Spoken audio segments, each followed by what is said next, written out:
Thank you for the inspiring first few minutes of the video, which I think has set the tone for the rest of the day.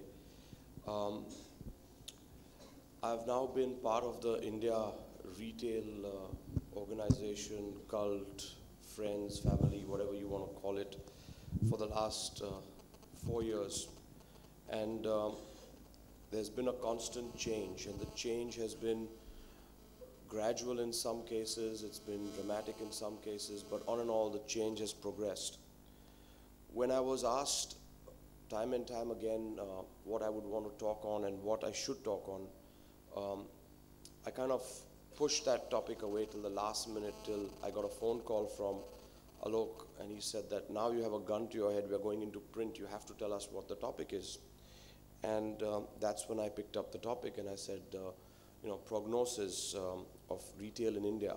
So, the actual definition of prognosis really is, it's a medical term that is used to describe the likely outcome of an illness or a disease or an incident.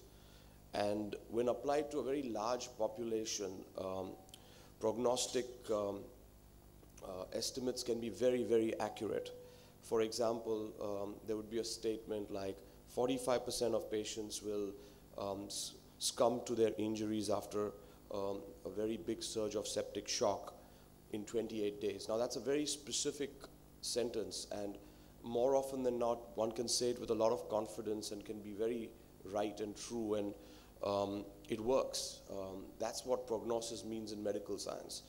However, when you take that prognosis and you try to apply it to an individual, you don't know whether that individual is in that 45% or the 55%.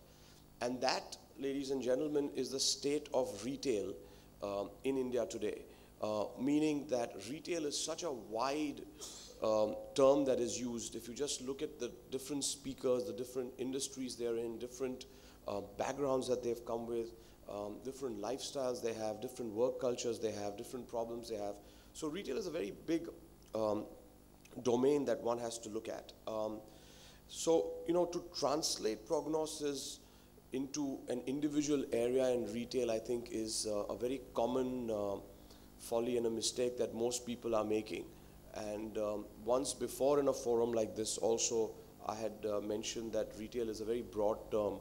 And so I would like to share my part of my speech / experience and kind of put forward a point on how India as a retail destination has too many nuances going on, and to predict between the 45 and the 55% is really the key to the success of different individuals and different people that are doing these different things in retail.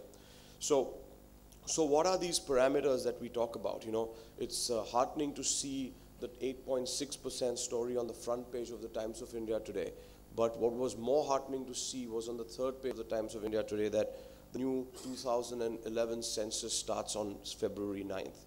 And I think that for me, when I grew up, I just kept on seeing the 1971 census. And I can't even imagine for how many years every number that I looked at, because we didn't have the web those days in the 80s and 90s till mid-early 90s. And every document you saw told you only about the 73% of agricultural people in the country, and 74% of illiteracy, and so on and so forth. And that was the 1971 census. Even today, a lot of government decisions and a lot of government policies and a lot of thought processes are being based on that 1971 census, and then there was a couple of censuses after that. But that 1971 census, I think, was a turning point of India, its history, its 60 years, etc., because that was the real first impactful census that took place in this country.